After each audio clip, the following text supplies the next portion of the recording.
동서고금을 막론하고 받아들일 수 있을 만한 진리 중에 하나가 있습니다. 마음이 편해야 건강하다라는 것입니다. 참 신기한 일입니다. 마음이 괴롭고 불편하면 소화가 안 되고 몸의 건강이 나빠집니다. 그러니까 몸이 좋지 않아서 병원을 가면 제일 많이 듣는 이야기 중에 하나가 스트레스 때문이다. 스트레스 받지 말아라. 이런 이야기입니다. 어떻게 우리가 스트레스를 안 받고 살 수가 있겠습니까? 먹고 사는 문제가 걸려 있고 먹고 사는 게 괜찮아지면 가족 중에 누가 말썽을 부리고 먹고 사는 것도 괜찮고 가족 중에도 괜찮으면 어쩔 수 없이 만나야 하는 관계 속에서 문제가 생기고 이런 수만 가지 일들이 우리로 하여금 스트레스를 받게 하는 그런 세상 속을 우리가 살고 있습니다. 이런 세상에서 마음의 쉼을 얻는다라고 하는 건 거의 불가능해 보일 정도입니다. 그런 우리의 삶에 좋은 소식이 전해집니다. 오늘 본문 말씀에서 예수님께서 하신 말씀입니다. 나는 마음이 온유하고 겸손하니 나의 멍에를 메고 내게 배우라. 그리하면 너희 마음이 쉼을 얻을 것이다. 너희 마음이 쉼을 얻을 것이다. 우리의 마음이 쉼을 얻을 수 있는 길이 여기 있다고 말씀을 하십니다. 이 이야기를 누구에게 하시느냐? 수고하고 무거운 짐진 자들에게 하십니다. 누가 수고하고 무거운 짐을 진 자들입니까? 아마 우리들의 이야기일 것입니다. 우리는 무거운 짐을 지고 살아갑니다. 그래서 마음의 쉼을 얻지를 못하고 살아갑니다. 어떤 무거운 짐을 지고 살아갑니까? 앞서 말씀드렸던 그 수만 가지 일들을 겪으면서도 살아가야 하는 우리의 세상살이 그 자체가 우리의 무거운 짐일지도 모르겠습니다. 그런데 오늘 본문 말씀은 우리가 이렇게 뭉뚱그려서 세상살이라는 이 무거운 짐의 본질이 무엇이냐 하는 것을 우리에게 알려줍니다. 오늘 저희가 20절부터 읽었는데 24절까지 보면 예수님께서 회개하지 않는 고을들에 대한 책망을 하십니다. 고라신, 벳세다, 가버나움에 대한 이야기를 하시는데 20절에 이렇게 시작을 합니다. 예수께서 권능을 가장 많이 행하신 고을들이 회개하지 아니함으로 이렇게 얘기를 하죠. 그래서 책망하셨다 이렇게 이야기를 하는데 이 말씀에서 본 것처럼 이 고라신, 벳세다 또 가버나움이라고 하는 이 마을들은 예수께서 많은 기적과 권능을 보이신 곳들입니다. 그런데 이 사람들이 예수님의 권능과 기적을 보고도 회개하지 않더라라는 것이지요. 여기 고라신, 벳세다, 가버나움과 대비해서 나오는 지명들이 있습니다. 두로, 시돈, 소돔인데 이 지역들은 죄 많은 이방 고을들로서 끝까지 회개하지 않을 지역이 있다면 바로 여기일 것이다 라고 이야기할 수 있는 그런 지역의 대표로 나옵니다. 근데 뭐라고 말씀을 하시느냐? 이런 악한 고을들도 예수께서 여기 고라신, 벳세다, 가버나움에서 행하신 기적, 이 권능을 이 지역들에서 그렇게 보여주셨다면 이 완악한 사람들도 회개했을 것이다. 그런데 너희 고라신, 벳세다, 가버나움아 너희는 뭐 하고 있는 거냐? 이렇게 말씀을 하고 있는 것입니다. 말하자면 이것이 무거운 짐입니다. 회개하지 않는 마음, 그것이 무거운 짐입니다. 회개를 왜 하지 않을까요? 마음이 완고하기 때문이죠. 잘못한 것을 인정하지 않기 때문입니다. 저희가 토요일마다 이제 위선이라는 책을 가지고 또 공부를 하고 있는데 그 책에서 이렇게 얘기를 합니다. 죄와 죄인의 가장 큰 특징은 자기 부정이랍니다. 죄를 죄로 인정하지 않는 것입니다. 자신의 죄인됨을 인정하지 않는 것. 이것이 죄와 죄인의 가장 큰 특징이랍니다. 이게 큰 짐이 됩니다. 시편 32편에 보면 1절 2절 이렇게 얘기를 합니다. 허물의 사함을 받고 자신의 죄가 가려진 자는 복이 있도다. 마음에 간사함이 없고 여호와께 정죄를 당하지 아니하는 자는 복이 있도다. 이렇게 얘기를 합니다. 그러면서 3절에 뭐라고 얘기를 하느냐? 내가 입을 열지 아니할 때에 종일 신음함으로 내 뼈가 쇠하였다. 이렇게 얘기를 하죠. 하나님께 죄사함을 받는 것이 복입니다. 정죄를 당하지 않는 것, 하나님께 정죄를 당하지 않는 것, 이게 복입니다. 그것은 우리가 입을 열어 죄를 고백할 때, 회개할 때 일어나는 일입니다. 우리가 우리 죄를 자백하면 하나님이 미쁘시고 의로우사 우리의 모든 죄를 사하시고 우리를 불의에서 깨끗게 하실 것이다. 요한일서의 말씀이죠. 여기 시편 30편 3절에서는 내가 입을 열지 않는다라고 얘기를 합니다.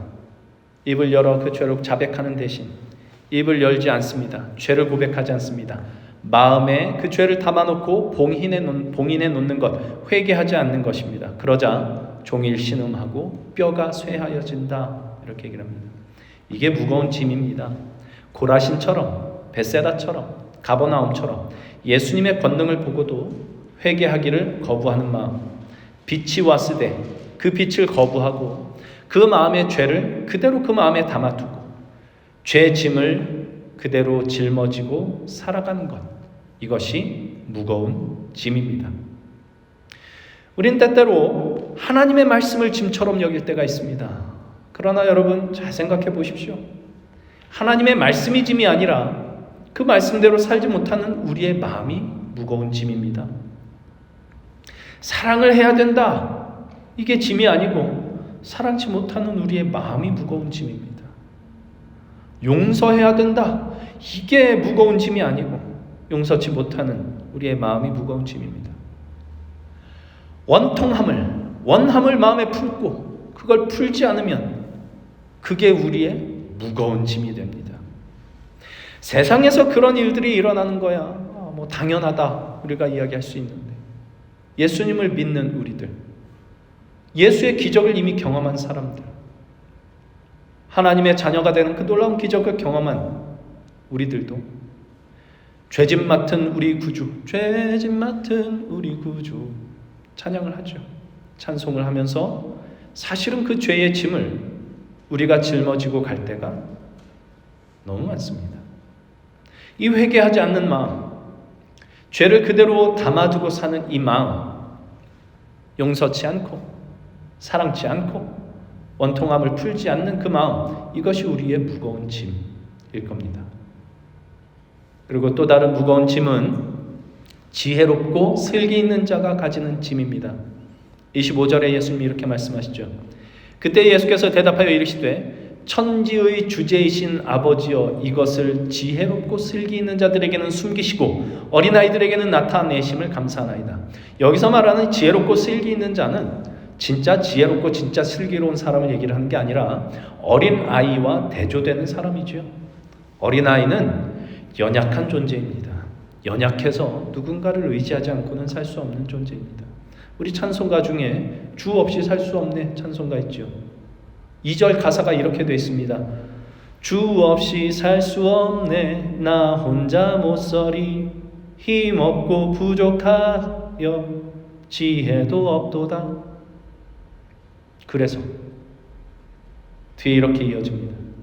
내 주는 나의 생명 또 나의 힘이라, 주님을 의지하여 지혜를 얻으리. 이 고백을 하는 사람, 그 사람이 여기서 말하는 어린아이입니다. 이와 반대되는 사람이 지혜롭고 슬기 있는 사람이지요.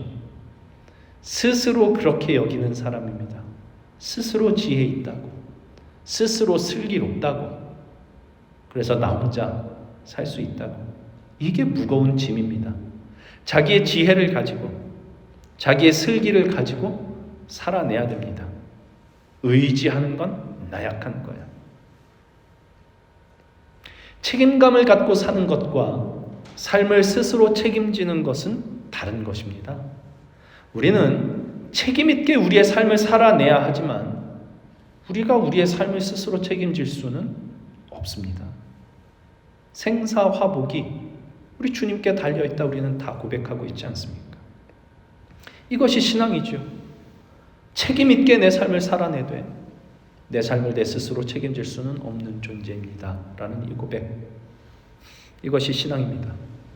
여기서 벗어나 내가 스스로 지혜롭다 하고 내가 스스로 슬기롭다 하여 스스로 자신의 삶을 책임지는 삶을 살려고 하면 이것이 우리의 무거운 짐이 됩니다. 스스로 그렇게 살려고 하면, 하나님 의지하지 않으면 벌받아 지옥 가, 그런 얘기 아닙니다. 예수께서 보셨던 그 불쌍히 여기는 마음으로 보셨던 그 불쌍함, 그게 거기 있는 거죠.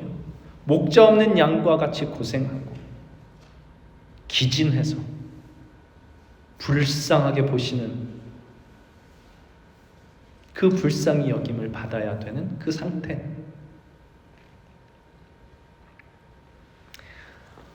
어린아이에게 힘없고 부족하며 지혜도 없습니다, 주님만이 나의 생명, 나의 힘입니다 라고 고백하는 사람에게 하나님의 하나님 되심을, 그 은혜와 사랑을 하나님은 나타내 보이십니다. 이 하나님의 하나님 되심을 우리는 예수 그리스도 안에서 만납니다. 우리가 예수님을 믿는 이유가 거기 있습니다. 예수 믿어서 천국 간다, 할렐루야, 감사한 일이지만 천국은 언제 가려고요?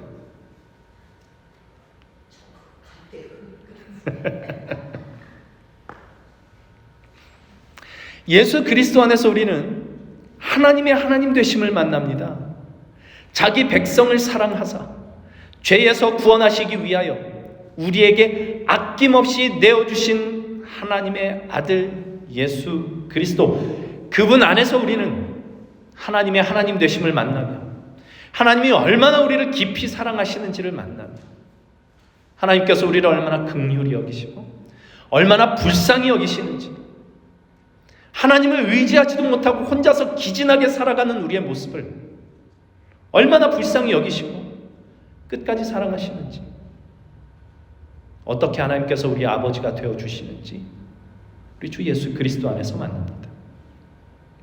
그래서 오늘 본문 27절에 이렇게 얘기를 하죠. 아들과 또 아들의 소원대로 계시를 받은 자 외에는 아버지를 아는 자가 없다. 예수 안에서 우리는 하나님 아버지를 만납니다. 그래서 예수님이 말씀하시는 겁니다. 수고하고 무거운 짐진 자들아, 다 내게로 와라. 내게로 와라. 여기 하나님의 하나님 되심이 있다. 너희 기진하고 지친 너의 인생을 불쌍히 여기시고 긍휼히 여기시고 사랑하시는 하나님 아버지가 여기 있다. 내게로 와라. 누가 수고하고 무거운 짐진 자들이라고요? 회개치 않는 마음을 가진 사람들, 그 죄를 마음에 담아둬서 종일 신음하면서 뼈가 쇠해지는 사람들, 우리가 얼마나 그 죄책감에 시달리면서 살고 있습니까? 죄 짐을 주님께 맡기지 못하고 혼자 짊어지고 사는 사람들, 그들이 수고하고 무거운 짐진 사람들이죠. 하나님을 의지하는 법을 모르는 사람들, 그래서 자기 삶을 자기가 스스로 책임지기 위해 아등바등 사는 사람들, 그들이 수고하고 무거운 짐진 사람들입니다. 너희 수고하고 무거운 짐진 자들아, 나에게 와라. 여기 세상 어디서도 찾아볼 수 없는 참된 쉼이 있다. 나에게 와라. 그렇게 말씀을 하고 계신 겁니다. 사랑하는 성도 여러분, 예수 그리스도 안에 참된 쉼이 있습니다.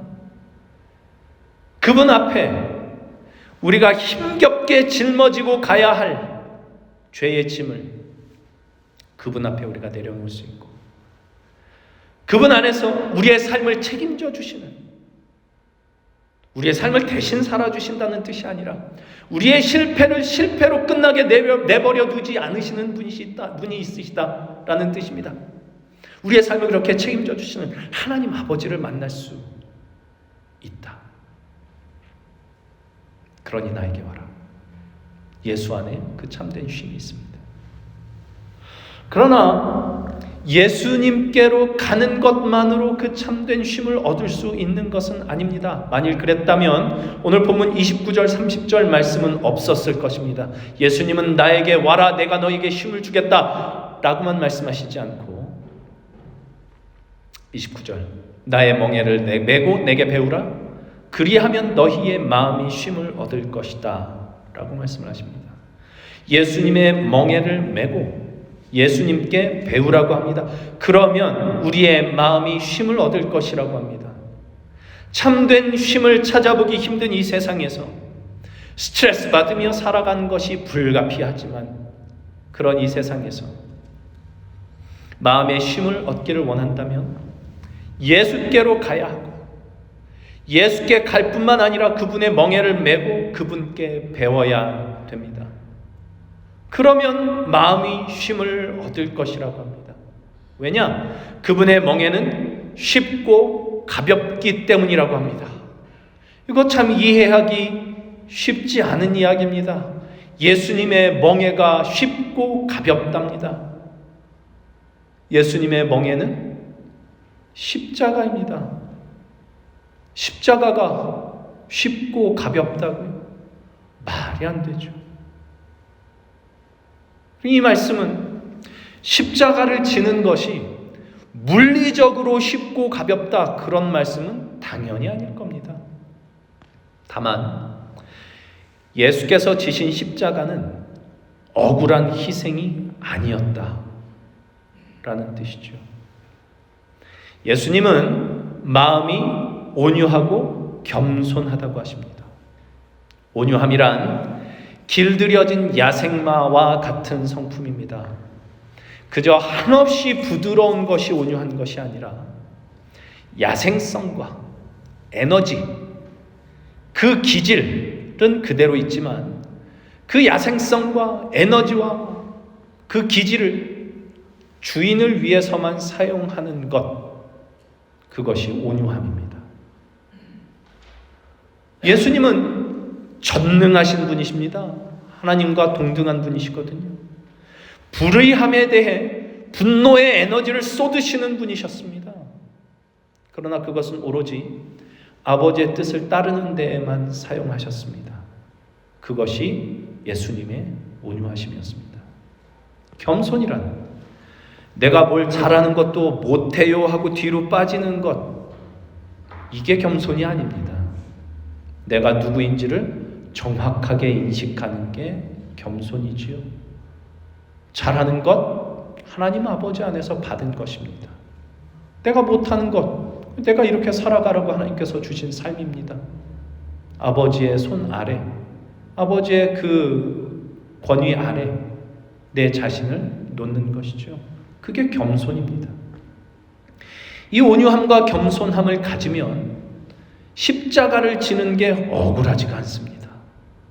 우리가 아무리 육체적으로 고단한 일을 한다 해도 그것이 아버지의 기쁨이 되고 그게 내 기쁨이 된다면 그건 억울하지 않습니다.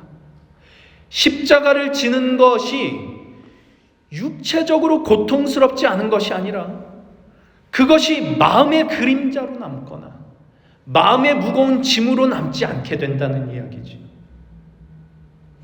누군가를 사랑하고 용서하기로 한 것은 때로는 엄청난 희생을 우리가 감수해야 되는 때도 있습니다. 힘들고 고통스러운 일입니다. 그러나 그게 마음의 짐으로 남지는 않습니다. 그게 억울하지가 않습니다. 나는 마음이 온유하고 겸손하니 내 멍에는 쉽고 가볍다. 그 뜻이죠. 이것이 우리가 예수님께로 가서 예수님의 멍에를 메고 예수님께로부터 배워야 하는 것들입니다. 주님의 뜻을 따르지 못하는 것이 더 무거운 짐인 줄 알면, 사랑치 못하고 용서하지 못하는 것이 더 무거운 짐인 줄 알면 무엇보다요? 주님의 뜻을 따르기 위해, 사랑하기 위해, 용서하기 위해 내가 고통을 감수해야 하는 것, 그것도 무거운 짐입니다. 그거보다 훨씬 더 무거운 짐은 주님의 뜻을 따르지 못하는 겁니다. 사랑치 못하는 것입니다. 용서치 못하는 것입니다. 그게 더 무거운 짐인 줄 알면 사랑하고 용서하는 것이 억울한 희생이 아닌 줄을 알게 됩니다. 남보다 더 많은 일을 하고 남보다 더 적은 보상을 받아도 그 일한 것이 복인 줄 알면 내가 이만큼 일하고 보상은 남들보다 조금 받았다 해서 억울해지지가 않습니다. 마음의 무거운 짐으로 남지를 않습니다. 고린도전서 15장을 보시면 사도 바울이 나의 나 된 것은 오직 하나님의 은혜라고 고백을 합니다. 그러면서 하는 이야기가 내가 다른 사도들보다 더 많은 수고를 했다 이렇게 얘기를 합니다. 우리 생각에 더 많은 수고를 했으면 더 많은 보상을 받는 것이 인지상정일 겁니다. 그러나 사도 바울은 내가 다른 사도들보다 더 많은 수고를 했으므로 이제 하나님께로부터 더 많은 칭찬, 더 많은 상급이 나에게 있을 것이다 이렇게 얘기하지 않습니다. 내가 다른 사도들보다 더 많은 수고를 한 것이 그것이 하나님의 은혜다 이렇게 얘기를 하죠. 더 많은 일을 한 게 억울하지가 않습니다. 마음의 짐이 없죠. 그래서 고린도전서 15장 끝절에 가면 이렇게 얘기를 합니다. 그러므로 내 사랑하는 형제들아 견실하며 흔들리지 말고 항상 주의 일에 더욱 힘쓰는 자들이 되라. 이는 너희 수고가 주 안에서 헛되지 않은 줄 알미라. 우리가 얼마나 많이 이거 해봐야 무슨 소용이 있나 이런 생각 들 때가 있습니까? 많습니까? 주님 뜻 따르겠다고 이렇게 했었는데 지금 내 현실을 봐. 세례요한도 그랬죠. 감옥에 갇혔습니다. 주님의 오실 길을 그렇게 열심히 예배를 했는데 감옥에 갇혔습니다. 예수님께 사람을 보내서 묻습니다. 오실 그이가 당신이 맞습니까? 사도 바울이 얘기합니다. 아니야. 헛된 것 없어. 너 그렇게 열심히 그렇게 했는데 받은 보상이 없어서 헛된 것 같이 보여? 아니야. 그렇지 않아. 네가 주님 안에서 그렇게 일할 수 있는 그것이 복이야. 너의 마음에 억울함이 없어지면 그거보다 더 큰 복이 없다. 예수님께로 가서 예수님의 멍에를 메고 예수님께 배우면 그리스도의 그 십자가를 통과하면 더 많은 수고를 하고도 억울하지 않습니다. 더 많은 수고를 했으나 더 많은 보상을 받지 못해도 억울하지 않습니다. 정말 열심히 하나님의 일을 했는데 지금 나에게 남은 게 고작 이거밖에 없어. 로 억울하지 않습니다. 괜찮습니다. 마음이 쉼을 얻습니다. 그저 더 많은 수고를 할 수 있었던 그 자체가 하나님의 은혜요 하나님의 능력으로 인한 것이었다. 이거 우리가 고백할 줄 알면 마음의 억울함이 없어지고 마음의 짐이 없어지고 우리 마음이 쉼을 얻습니다. 누가복음 15장에서 둘째 아들이 아버지의 유산을 미리 받아서 집을 떠나가서 진탕 다 털어먹고 돌아왔을 때 첫째 아들이 그렇게 억울해했습니다. 자기는 아버지 옆에 붙어서 아버지가 시키는 대로 다 잘했는데 제대로 된 보상을 받은 적이 없다고 생각이 드니까. 근데 저 인간은 다 털어먹고 와가지고 저 행색으로 왔는데 잔치를 베풀어줘요. 좋은 옷을 입히고 가락지를 끼고 가장 좋은 손을 신을 신깁니다. 이게 뭐야? 난 아버지 옆에서 하라는 대로 다 했는데 뭘 몰랐을까요? 아버지 집에 있는 그 자체가 얼마나 큰 복인지를 몰랐죠. 그러니까 억울하죠. 사랑하는 성도 여러분, 마음의 쉼을 얻기를 원하십니까? 정말 마음의 쉼을 얻기를 원하십니까? 정말 그러십니까? 그렇다면 예수께로 나와야 됩니다. 그리고 그분의 멍에를 메고 그분께 배워야 됩니다. 그분의 온유함과 겸손함을 배우고 그분의 십자가를 통과해 가야 합니다. 회개치 못한 마음을 되돌려 아버지께로 돌이키고 우리의 모든 죄짐을 예수께로 맡길 수 있는 길이 거기 있고, 내가 스스로 내 삶을, 내 생명을 책임져야 할 것 같이 살다가도 우리가 그럴 수 없다는 것을 정직하게 고백하며 아버지를 의지하게 되는 그 길이 거기에 있습니다. 그러면 우리 마음이 쉼을 얻습니다. 삶이 편해져서 그래서 쉼을 얻는 것이 아니라 모든 고통과 고난의 그 한 복판에서도 하나님이 내 아버지시며 내가 아버지 집에 거하고 있음 그 자체가 나의 안식이 됨을 누리는 그 쉼이 거기에 있습니다. 예수께 있습니다. 이 마음의 쉼을 우리 주 예수 그리스도 안에서 진실되게 누릴 수 있는 저와 여러분이 될 수 있으면 좋겠습니다. 그리고 올해 시작하면서 계속 얘기를 합니다. 올해는 아버지와 그 아들 예수 그리스도와 더불어 누리는 사귐이 우리 안에 있었으면 좋겠다 이야기를 했습니다. 예수 안에 그 쉼이 있더라. 정말 내가 예수께 가고 예수께 배웠더니 그 마음의 쉼이 거기 있더라. 함께 나눌 수 있었으면 좋겠습니다.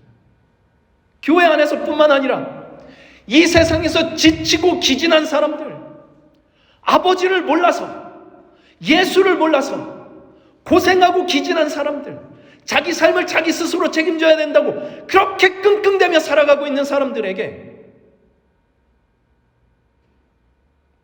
여기 참된 쉼이 있다. 여기 참된 쉼이 있다. 나눌 수 있는 저 여러분이 될 수 있으면 좋겠습니다.